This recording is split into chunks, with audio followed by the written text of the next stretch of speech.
Pasaron 3 años. María aprendió geografía y matemáticas. Empezó a seguir telenovelas, leyó en el colegio sus primeras revistas eróticas, comenzó a escribir un diario en el que hablaba de su monótona vida y de las ganas que tenía de conocer aquello que le enseñaban en clase. Océano, nieve, hombres con turbante, mujeres elegantes y llenas de joyas. Pero como nadie puede vivir de deseos imposibles, sobre todo cuando la madre es costurera y el padre no para en casa, enseguida entendió que debía prestar más atención a lo que pasaba a su alrededor. Estudiaba para superarse, al mismo tiempo que buscaba a alguien con quien poder compartir sus sueños de aventuras. A los 15 años se enamoró de un chico que había conocido en una procesión de Semana Santa. No repitió el error de la infancia. Charlaron, se hicieron amigos y empezaron a ir al cine y a las fiestas juntos. También se dio cuenta de que, al igual que había sucedido con el niño, el amor estaba más asociado a la ausencia que a la presencia de la persona. Vivía echando de menos al chico, pasaba horas imaginando lo que iba a decirle en la próxima cita, y recordaba cada segundo que habían pasado juntos, intentando descubrir lo que había hecho bien y en qué había errado. Le gustaba verse a sí misma como una chica experimentada, que ya había dejado escapar un gran amor. Sabía el dolor que eso causaba. Ahora estaba dispuesta a luchar con todas sus fuerzas por este hombre, por el matrimonio, porque este era el adecuado para el matrimonio. Los hijos, la casa junto al mar. Fue a hablar con su madre, que imploró: «Aún es muy pronto, hija mía». «Pero tú te casaste con papá cuando tenías 16 años». La madre no quería explicarle que había sido a causa de un embarazo inesperado, de modo que solo argumentó: «Eran otros tiempos», para zanjar así la situación. Al día siguiente fueron a caminar por los alrededores de la ciudad. Charlaron un poco. María le preguntó si no le apetecía viajar, pero en vez de responder, él la agarró entre sus brazos y le dio un beso.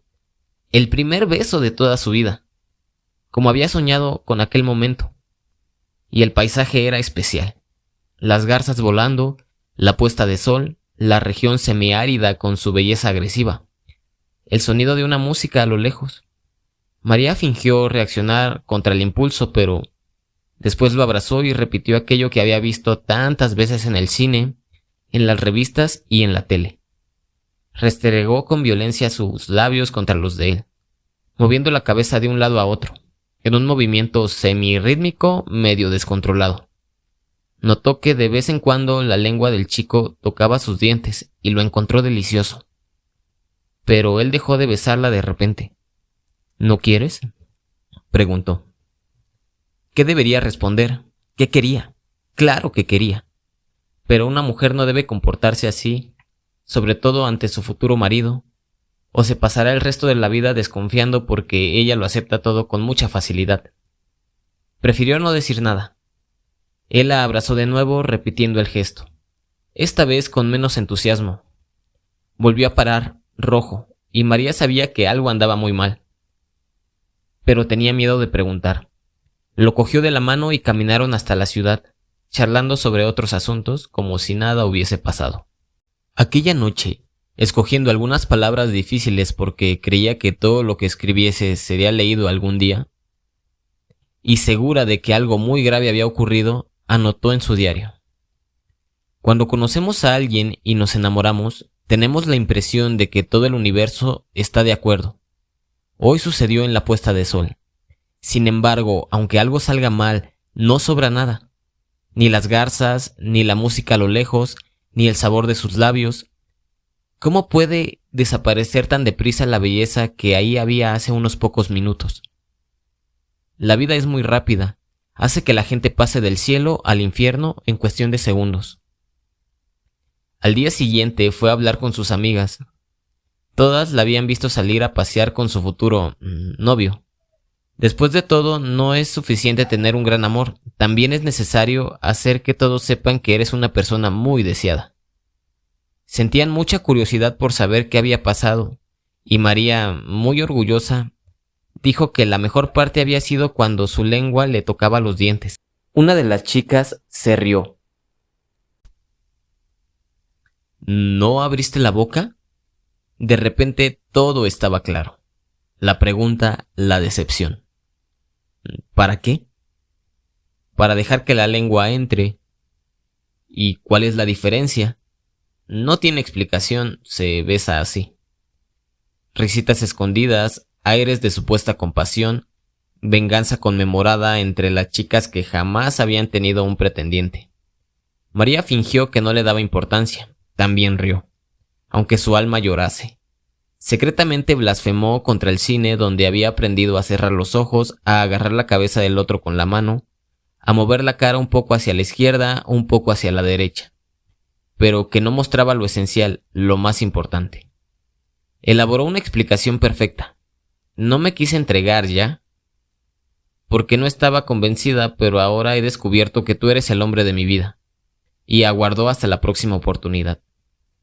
Pero no vio al chico hasta 3 días después, en una fiesta en el club de la ciudad, cogida de la mano de una de sus amigas, la misma que le había preguntado sobre el beso. María de nuevo fingió que no tenía importancia. Aguantó hasta el final de la noche, charlando con sus compañeras sobre artistas y otros chicos de la ciudad, fingiendo ignorar algunas miradas compasivas que de vez en cuando una de ellas le lanzaba. Al llegar a casa, sin embargo, dejó que su universo se derrumbase. Lloró toda la noche, sufrió durante 8 meses seguidos, y concluyó que el amor no estaba hecho para ella, ni ella para el amor.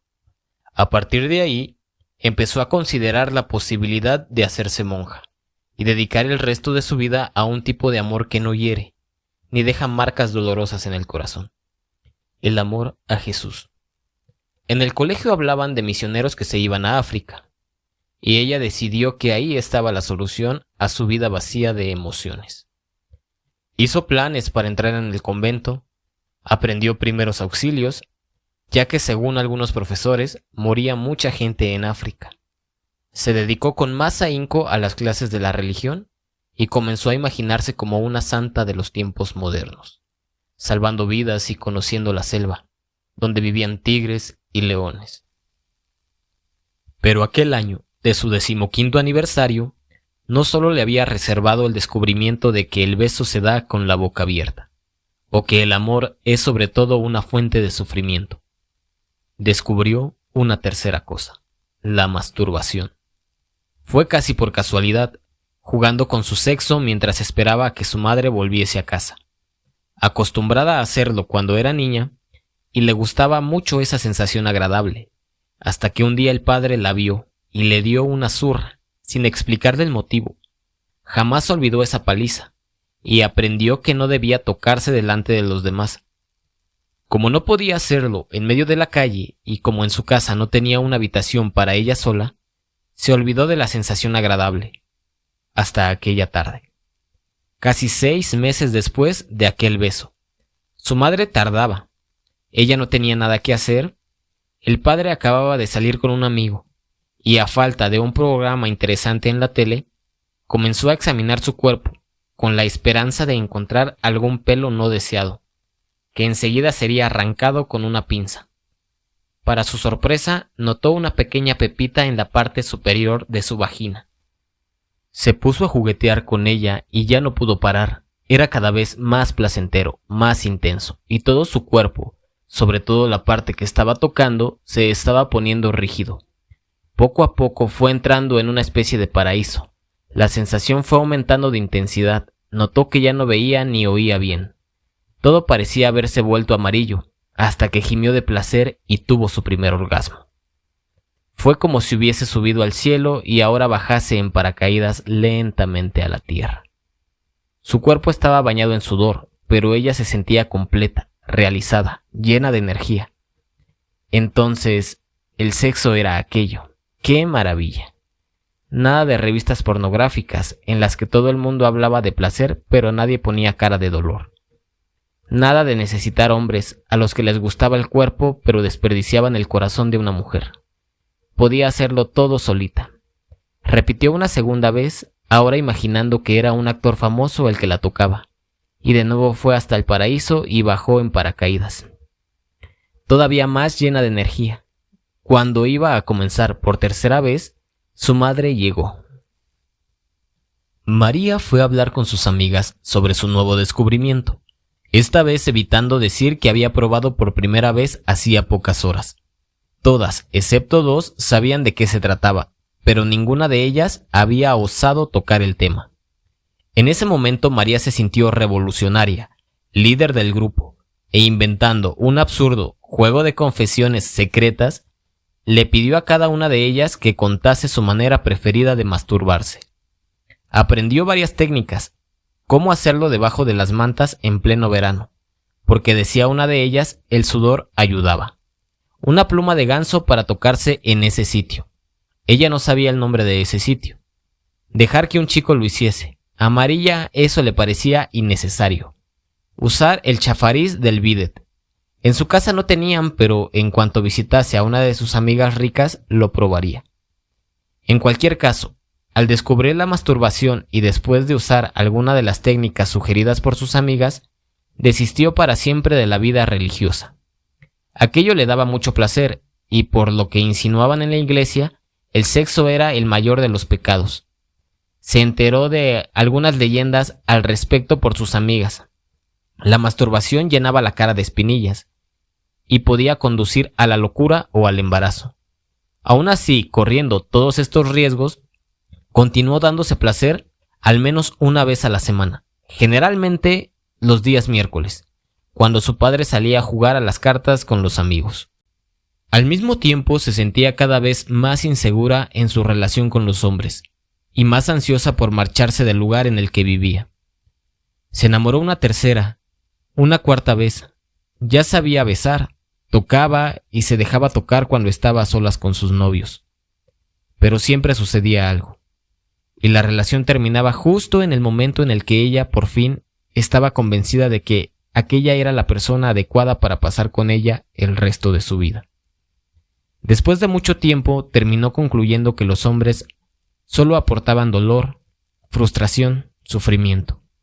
Y con la sensación de que los días se arrastraban, una tarde mientras observaba en el parque a una mujer jugando con su hijo de 2 años, decidió que podía llegar a pensar en marido, hijos y en la casa con vistas al mar. Pero jamás volvería a enamorarse de nuevo, porque la pasión lo estropea todo. Y así pasaron los años de la adolescencia de María. Se fue poniendo cada vez más guapa, con su aire misterioso y triste. Y la pretendieron muchos hombres, salió con uno, con otro, soñó y sufrió.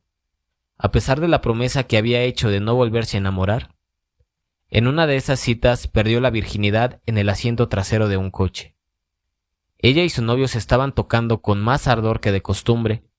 El chico se entusiasmó y ella, cansada de ser la última virgen de su grupo de amigas, permitió que él la penetrase.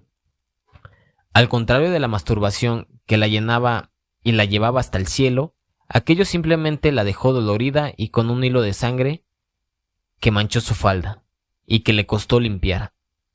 No tuvo la sensación mágica del primer beso, las garzas volando, la puesta de sol, la música. No quería acordarse más de aquello. Hizo el amor con el mismo chico algunas veces más, después de amenazarlo diciendo que su padre sería capaz de matarlo si descubriera que habían violentado a su hija. Lo convirtió en un instrumento de aprendizaje, intentando entender a toda costa dónde estaba el placer del sexo con una pareja. No lo entendió. La masturbación daba mucho menos trabajo y más recompensas. Pero todas las revistas, programas de televisión, libros, amigas, todo, absolutamente todo, decía que un hombre era importante. María empezó a creer que debía tener algún problema sexual inconfesable. Se concentró aún más en los estudios y olvidó por algún tiempo esa cosa maravillosa y asesina llamada amor.